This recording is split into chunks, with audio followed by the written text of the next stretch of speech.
Keith, one of the characteristics of breakthrough companies was upping the ante as the business grows. Could you talk a little bit more about that?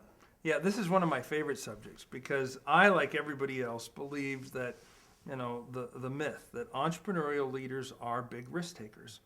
And so we gave a psychological profile to more than 5,000 entrepreneurial leaders over 5 years. And what we discovered is it's not true at all.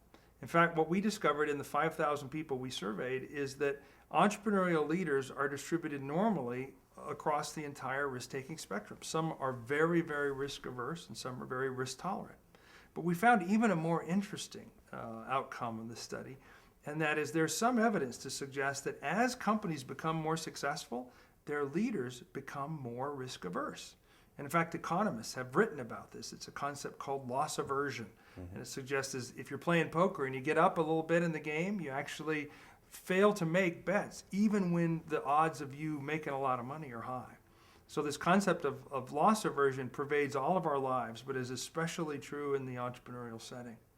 So one of the things we have to focus on as leaders is we have to ask ourselves the question, is our company continuing to make big bets? We made big bets when we started the company, and that's why where we are today.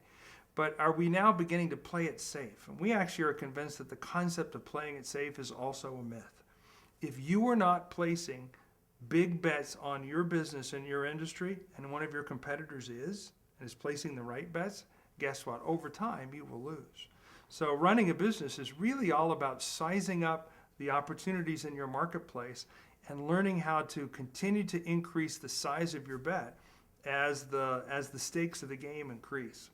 One of my favorite examples from the book on this is a company from Little Roseau, Minnesota, up at the border of the U.S. and Canada called Polaris Industries.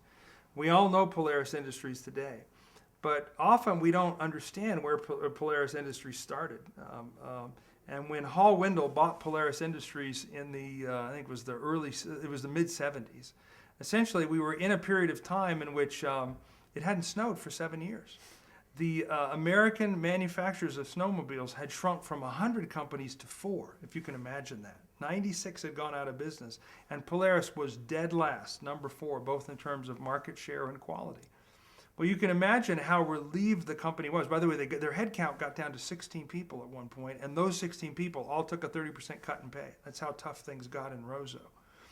And so you can imagine the relief in the staff when finally they kind of got some breathing room, and they moved their way up from 4th to 3rd to 2nd, and eventually got to be the number 1 snowmobile manufacturer in America, but still a relatively small company. And along comes their head of engineering, Chuck Baxter, and he says, hey, we ought to get into the ATV business.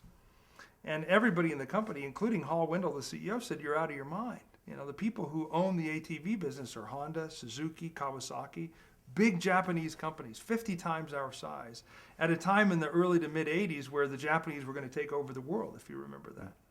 But what happened was Polaris understood that if they didn't place the next bet, their company would be left behind. They and Arctic Cat were about the same size, and with their ATV bet, they leaped over Arctic Cat and became a really important business.